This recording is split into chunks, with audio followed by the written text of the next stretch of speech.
את מכירה את משפחת גולן? לא שמעתי כי אתם... Security and Jewish people affects not only Israel, but also Jewish communities worldwide. This ongoing state of instability is part of a prolonged war that began with the tragedy of October 7th and continues to this very day. Today, we mark the 625th day in which 50 of our brothers and sisters remain held captive by Hamas in Gaza. Today, the bodies of the late Yonatan Samarano, Ofra Keidar, and Shai Levinson were returned to Israel. We extend our deepest condolences to their families. We will continue to do everything within our power to bring all of them back home. We at the Zionist Enterprises Department stand ready to always support you, and you are warmly encouraged to reach out to us with any matter or concern. I just want to mention that with us today are all of our department team members, led by Silvio Hoskovic, head of the department, who initiate this important gathering. Together, with a spirit of hope and action for the future, we aim to foster dialogue and connection. In these webinars, Our Times, we are honored to host two distinguished speakers. We'll start with Yair Golan, chair of the Democratic Party, former member of the Knesset, and former deputy chief of staff of the Israel Defense Forces. Our second speaker is Aviva Siegel, survivor of Hamas captivity and wife of released hostage Kit Siegel from Kibbutz Kfar Aza. We will begin with a brief conversation, after which my colleague Eyal will moderate the Q&A part. In the meantime, you are more than welcome to submit your questions for speakers via chat directly to Eyal, and he will make sure to ask your question. Thank you again for joining us. Let's begin. So I see that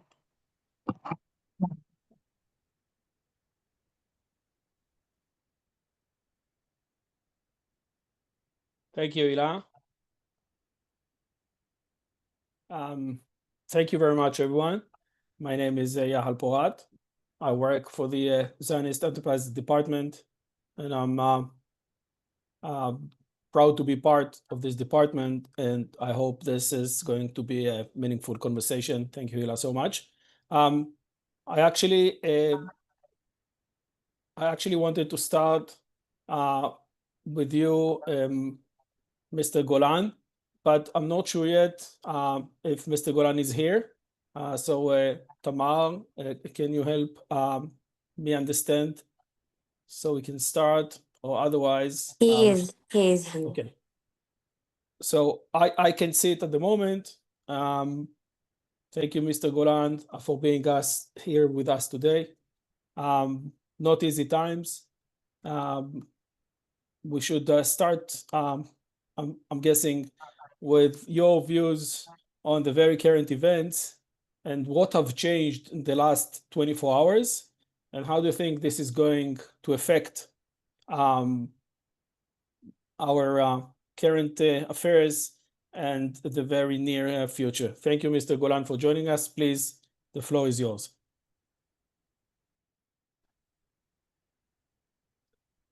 Well, hello, everybody.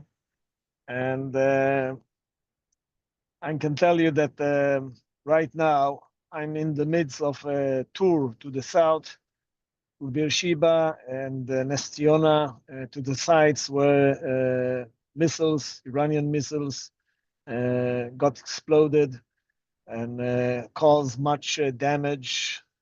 And yes, this is a very strange time here in Israel. On the one hand, what we see is magnificent military achievements that were planned for many, many years.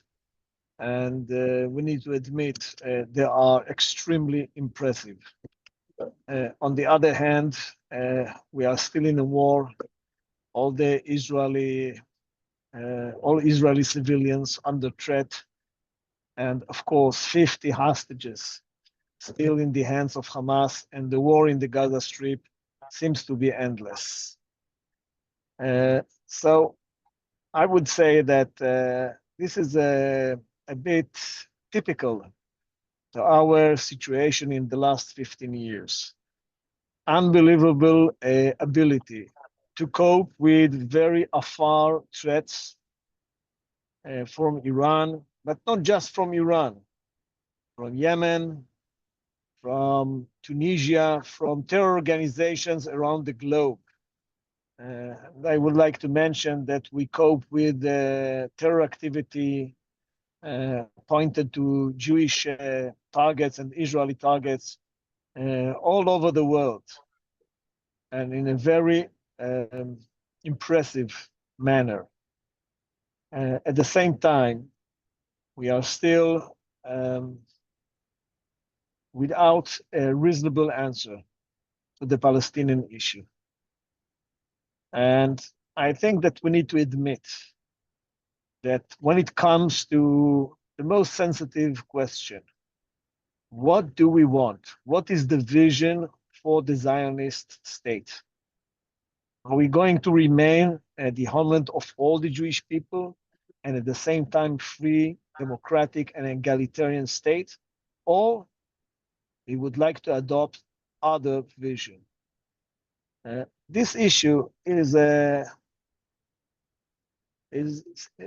ongoing discussion here in Israel. And no doubt that this issue alone tore the Israeli society from the inside. And I claim to say the following. The era of constant lying and self-delusion is over. The era of decisiveness is starting. And in the era of decisiveness, we need to provide true and honest answers to the most difficult questions. The first one, where are we heading? Annexation or separation from the Palestinians? Regardless, all you have think about previously. This is the issue. Annexation or separation from the Palestinians. And we need to take a decisive measure in order to say something with the true meaning. Where are we heading? And the second issue, and I think that in time of emergency, it's quite visible. What do we want? Equality or inequality in the Israeli society? Because if we want to promote equality, we need to work in promoting equality. Because from my perspective, equality is the very basic nature of any democratic regime, and at the same time, the hidden secret for social cohesiveness. The third issue is about the ultra-Orthodox society in Israel. What do we want? Integration or hiring the walls between the ultra-Orthodox and the rest of the society?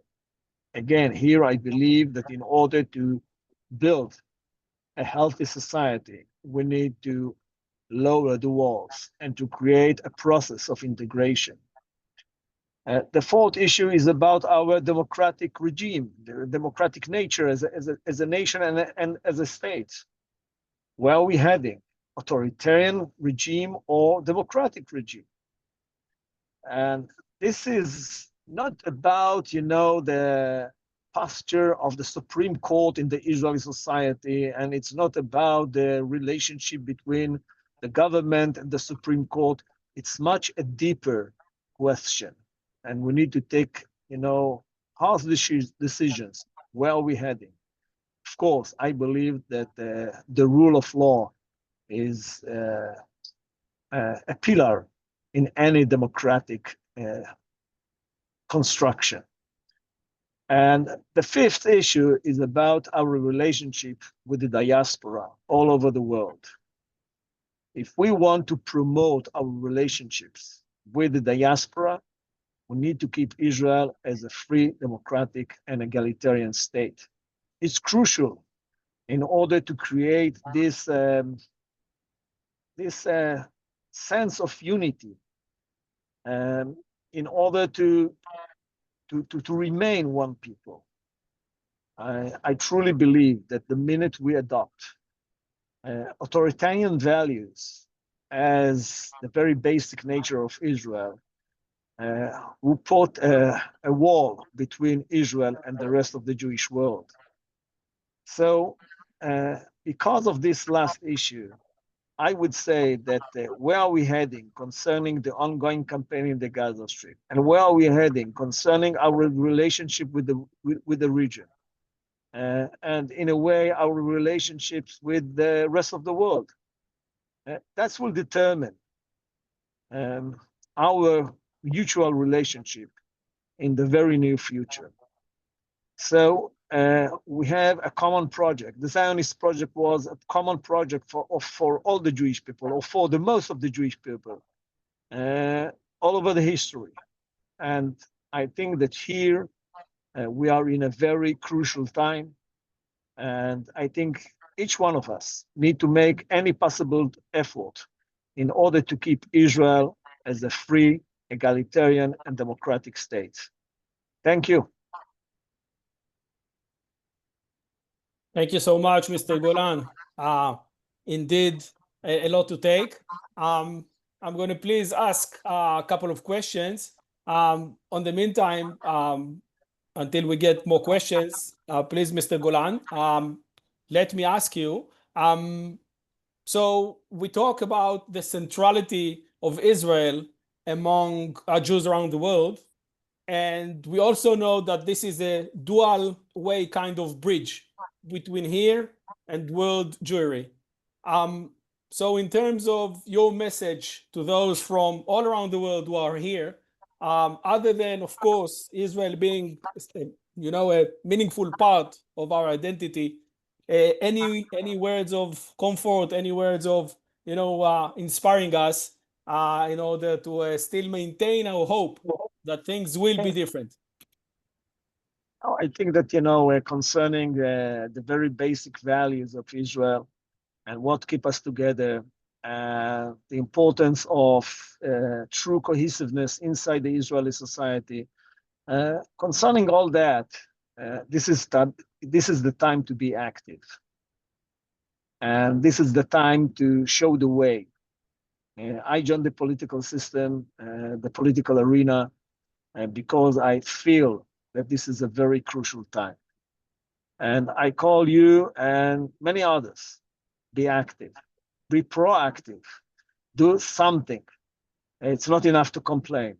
We need to change the world, and we need to change the Jewish world. And, in most cases, we live from day to day, but this is a very crucial time, the era of decisiveness. So please join us in the era of decisiveness to take the right decisions that will ensure prosperity and security for all the Jewish people. Thank you so much. Another quick question from our audience. If you can tell us a little bit more about what have happened in Iran, and how do you think things are now going to change due to the American involvement? I think, it's not just the question of last activity of the United States of America. It's the overall picture. We have achieved, magnificent military achievements concerning this ongoing struggle against Iran and its proxies. And the IDF, after the very first phase of shock and trauma of October 7th, have managed to, to do unbelievable things in the Middle East, in Lebanon, in Syria, in Iraq, in Yemen, and of course in Iran itself.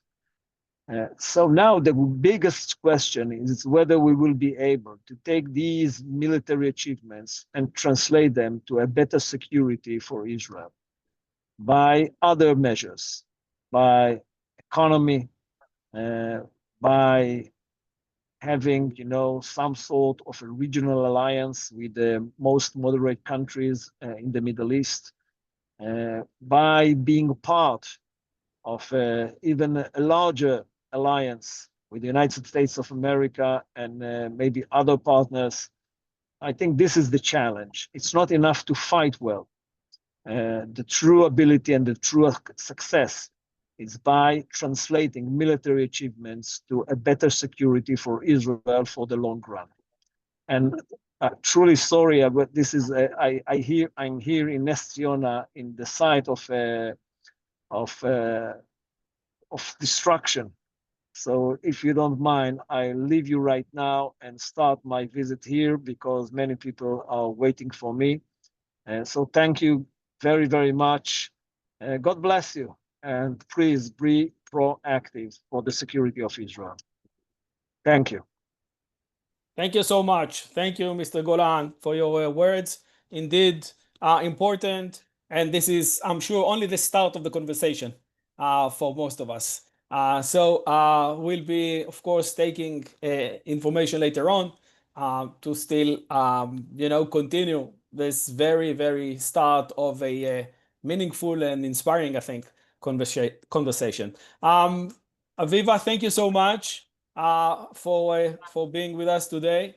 We know it's never a dull moment, not easy days at all, to be saying the least. Aviva, thank you so much again. And please, first of all, how are you those days? You said earlier that you are far away from home. If you can share with us a little bit, first of all, how are you in those hectic days? Hello, everybody. Thank you so much for having me and listening to me. It's a very, very terrible time that we're going through. And I just want to say that we are like, we run to the bomb shelter and we sleep in one of the places here with my grandchildren, Keith and I, to be protected during the night instead of running. But we've ran to the bomb shelter quite a few times, and it's been very, very, very scary. It's hard for me to handle it. I'm a very scared person. And I do know that when people go through things, they have to go through. So I have to go through what I'm going through, but it's really very, very, very, very bad. So I am living up north.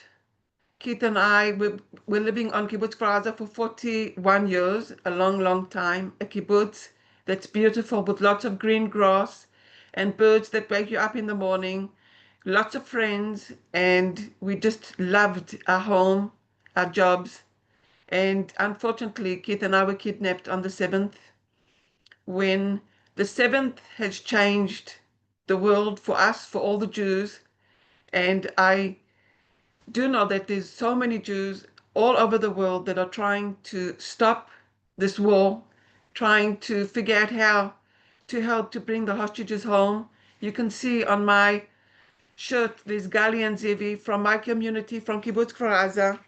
They're 27 years old and they're there underneath the ground, screaming, begging to come back home to their mom.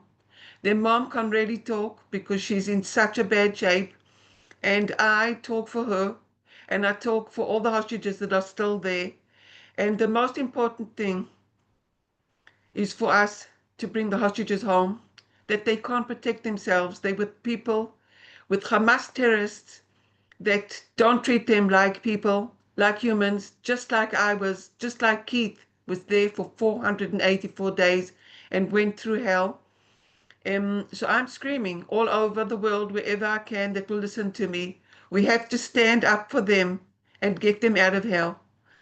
Keith and I have four children and 5 grandchildren. And I just want to say, before I start telling my story, that I do know what it's like being on both sides. I know what it's been like a hostage in Gaza, and I know what it's like being on the other side and worrying about Keith, worrying about the girls that I was with, that it took them months and months and months, more than a year, to come back.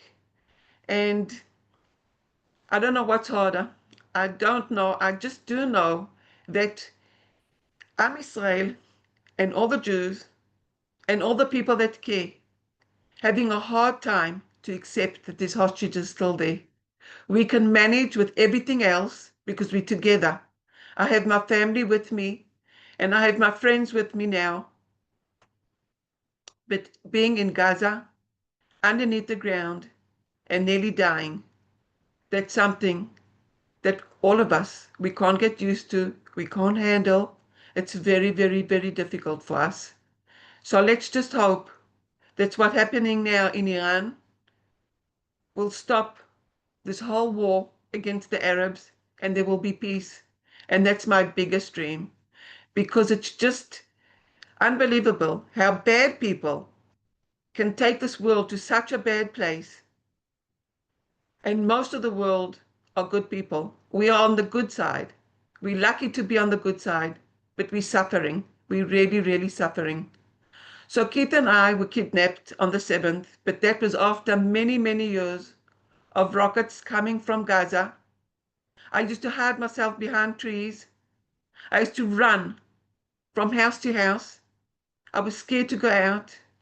I was scared for my children. I was scared for Keith. I was scared for my friends for many, many, many years. So Keith and I on the 7th ran to our bomb shelter that we had for the last maybe 10 years. Before that, we used to hide ourselves as a family in the bathroom, and we thought that we were safe, but we weren't. So we ran to our bomb shelter, and we don't have time to close the door or to close the window, so we didn't. We hid it behind the wall and waited for a second, and after 2 alarms, we went out. And through the window from my daughter's window, from my daughter's room, we could see Gaza. And we could see all the rockets going all over and flying all over. And we could hear the whistles. Our house was shaking. And I looked at that and I said, it seems like the end of the world. We ran back into the bomb shelter, and Keith and I held our hands, looked at each other, and didn't know what to think. And then a couple of minutes later, somebody from Kibbutz for Gaza wrote on the WhatsApp group that there's terrorists killing people on the kibbutz. And then we heard that Ophir Lipstein was killed. And that was a moment that I'll never ever forget. Looking at Keith in the eyes and saying, I can't believe it. Terrorists, and they're killing people. So I wrote to my family and asked them what's happening, because we were disconnected from the internet and nobody answered. And that really, really broke my heart, because I understood that they're not answering for a reason. And then my daughter wrote to us, Mom and Dad, you're the strongest people in earth. And that broke my heart, because I knew how worried she was for us and that something really bad was happening. So we were sitting there and nobody wrote for us from the kibbutz, because the girl that used to write, Dorit Kislev, she was murdered by Hamas terrorists very shortly after it started. 64 people were murdered from my community, people that I know for more than 40 years. Families were burnt alive. Mothers were raped in front of their families. And so many people were tortured in such a brutal way. Keith and I were sitting there, not knowing when and what's going to happen to us. But Keith locked the door and he locked the window and he said that we're safe. So we were there. I was shaking. Keith was trying to calm me down and said, don't worry, we're safe. And then we heard the Hamas terrorists shooting the house, screaming in Arabic, and then walking inside the house. I'll never forget those steps that I heard outside the door. And the door just opened. They shoved themselves into our little bomb shelter. 15 about of them. I stood up and started screaming. And Keith, what saved our lives, he put his hands on his head and his head on his knees, and he didn't get up. They pulled him and they tore his shirt. They shot at us. One of the bullets hit Keith, and one of the bullets nearly hit my foot. There's holes in my floor in my home. And we were taken in a very brutal way. We were taken out of the window of my daughter's room, and they injured my knee forever. They pushed Keith and they broke his ribs. They had guns and knives in front of our faces. So we were taken to Gaza in Keith's car while Keith was bleeding and so sore, and I was so sore. We arrived to Gaza, and everybody was standing and clapping their hands outside their houses while we were shaking. Immediately, we were taken underneath the ground, and I remember looking at Keith and saying, "What am I, 63 years old person, what am I doing in Gaza? What is Keith doing in Gaza? 64 years old, taken with our pajamas from our home in such a brutal way." And then 5 other people came from the kibbutz: Goldstein, Agam, Chen, Tal, and Gal. And the mother said, "They killed my daughter. She fainted. They killed my husband. He tried to protect us." And I said to her, "Maybe they're not dead. Maybe they'll be okay. The ambulance will come and take them. Don't worry." And she said, "No, Aviva, they did." So that was our beginning. And then somebody else came from Faraza, and they handcuffed him with a piece of plastic. And after a couple of hours, one of the Hamas terrorists stood above him and cut it. And I looked to see what he's doing. Unfortunately, he cut his hand with the plastic, and that boy screamed. And that was a moment that changed my life. I said to myself, "You're going to go through worse. You're going to go through really, really bad things." And that's exactly what happened. I prepared myself for going through the worst things that any human being should go through in this world. And Gali and Zivi and Matan and Omri and all the hostages are still there. There's 4 fathers that their children are waiting for them. Some of them are injured. There's Alon Oil, that part of the grenade is in his eyes, and they're not even human enough to take the pieces out of his eye. So he's going blind. We know that some of them have been chained. We know so many terrible, terrible stories. Keith came home, and I'm taking care of Keith. I'm lucky, and Keith is lucky to be here, to be alive. But the stories that Keith has been telling us, nobody in this earth should go through.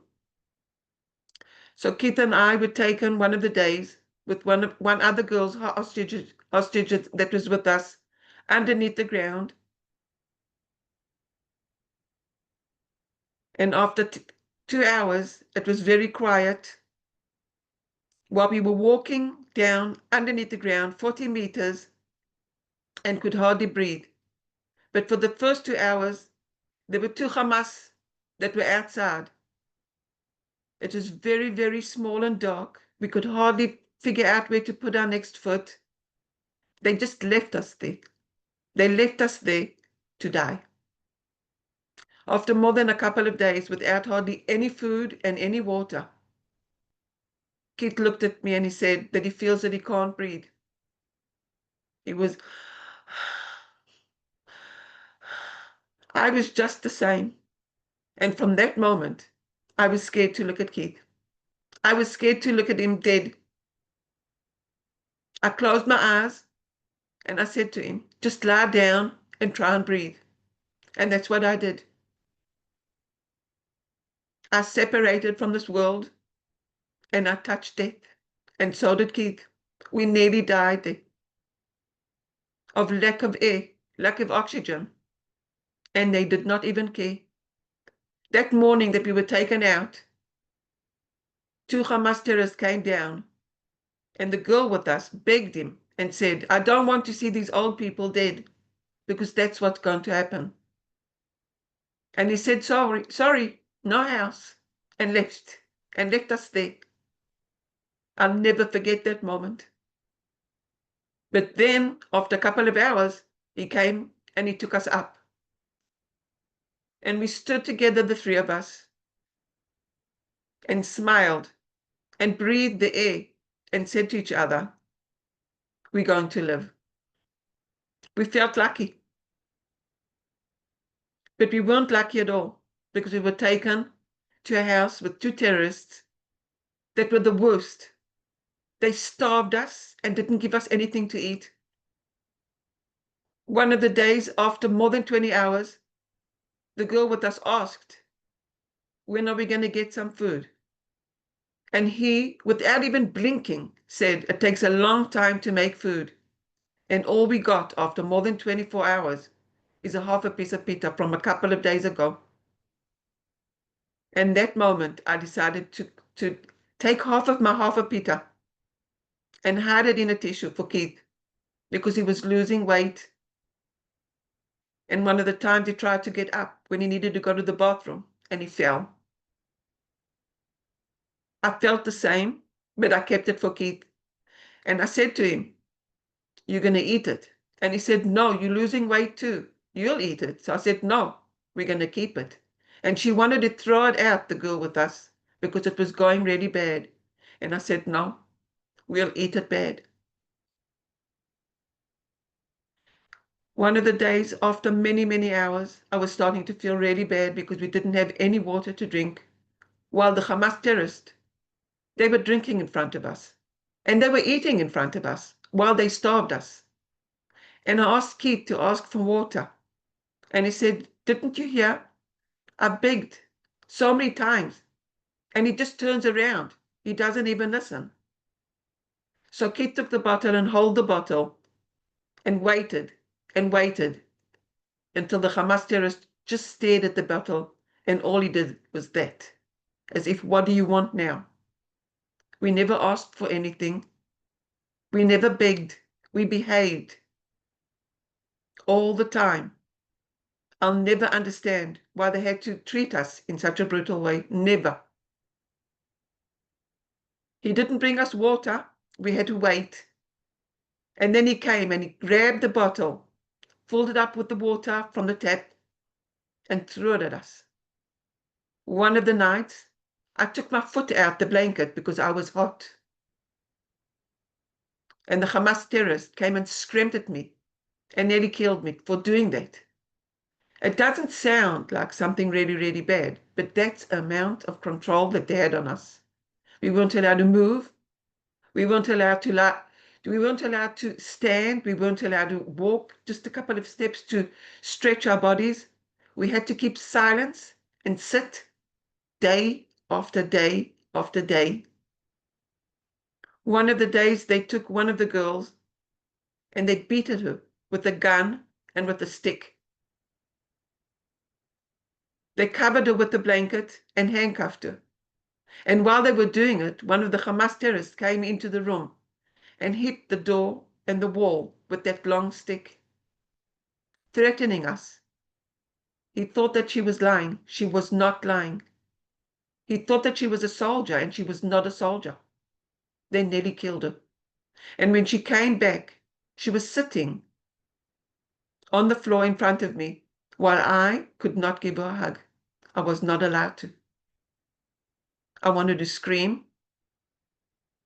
I wanted to kill them, because the girls became like my daughters for me. I loved them, but I couldn't do anything.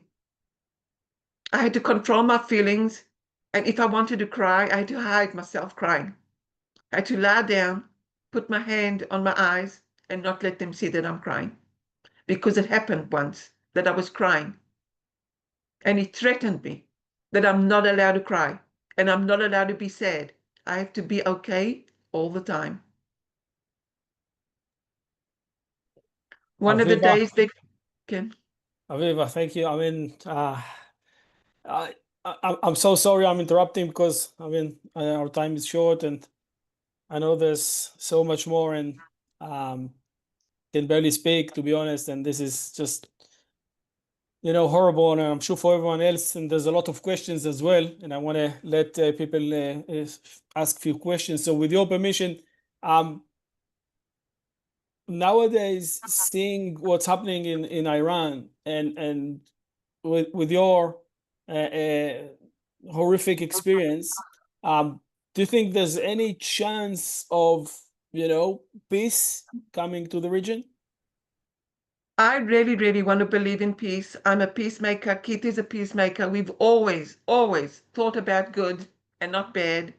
That's what gives me the strength to get up in the morning and to say we're going to have a better life for my grandchildren. When they run to the bomb shelter and nearly fall on the way because they're so scared, and I have to try and calm them down and say, don't worry, we'll get to the bomb shelter. I can cry.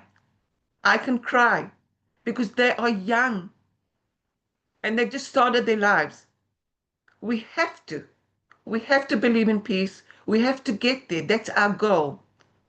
And I want to tell everybody that I've been to the United States more than 14 times and all over the world.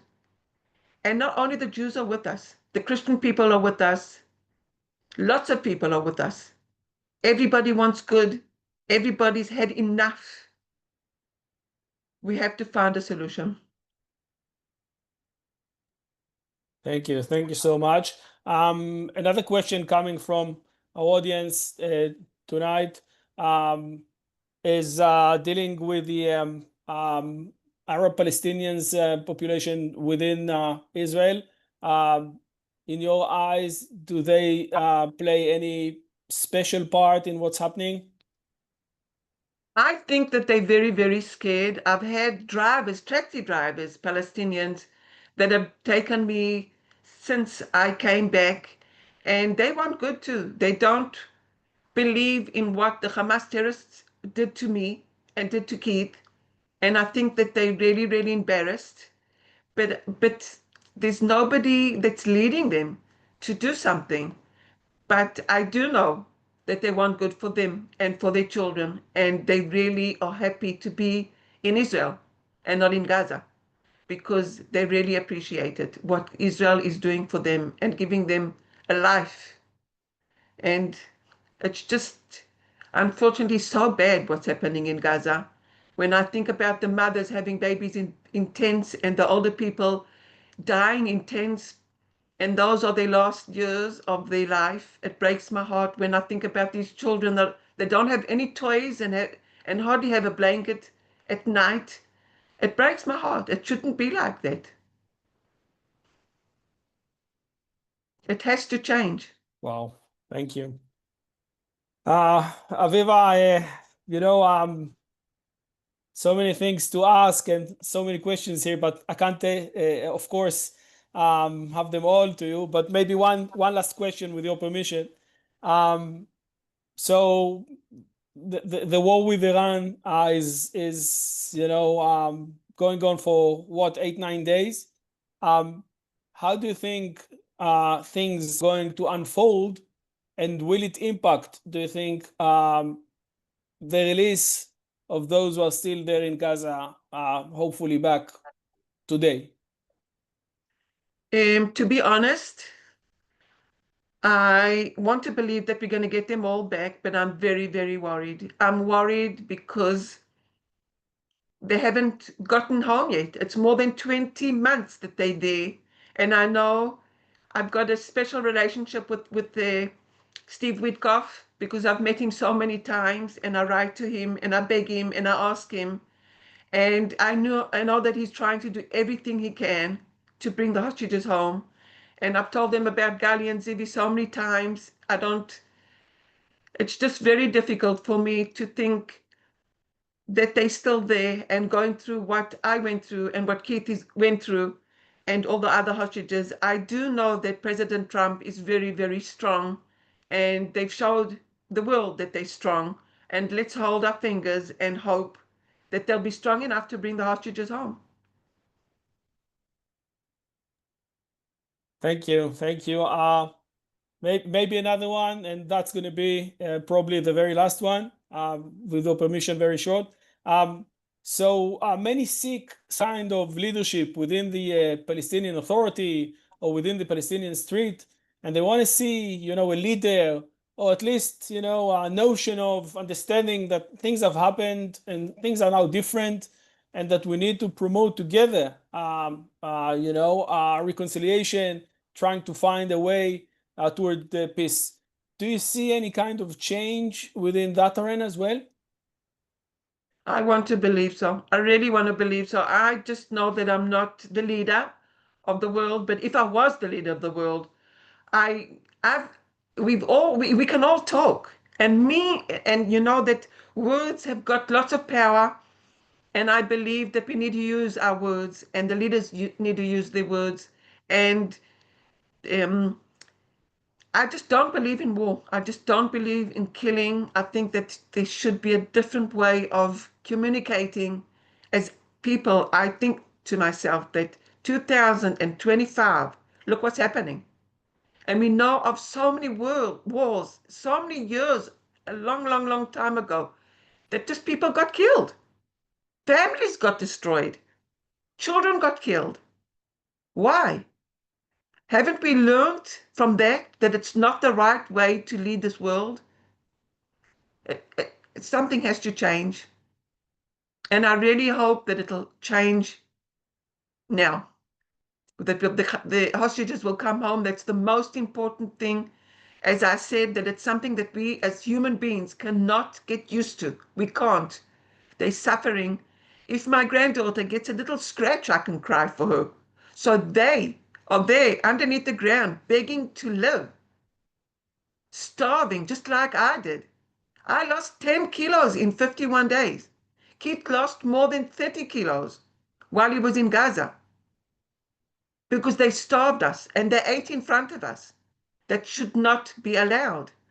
We need the leaders to wake up. Thank you so much, Aviva. Thank you so much. We all pray for the immediate release of all hostages. Thank you so much. And Hila, please. Wow. Thank you, Aviva, again for being with us today. As you can see also from the comments, how meaningful and important it is to hear you. And we are all prayer and active in everything that we can do for the hostages to be back home right now, all of them. It's not just a sentence, it's something that we believe and wish for and active for it. I want to thank everyone who joining us today in this important webinar. And we also heard we saw the questions and the need to know more about what's going on today with Israel, Iran, the US. As you know, things are changing every minute and every second of it. And that's why we will do another webinar next week, a more informative webinar about the security situation and the meaning of it also in Israel, but also for the communities worldwide. So please be aware of our publicity. We will send you this by email and the invitation and all the information. And and we just hope for better days. And Aviva, again, thank you for all the inspiration, especially believing in peace, believing that we can live differently in a better way, as we all very much deserve. And we from here will do anything in our power to do so. So again, everyone, thank you. Yamim Tovim, and we'll see you all soon. Thank you very much, everybody. Thank you. Let's pray together that the world will be a better world and the hostages will come home soon. Thank you.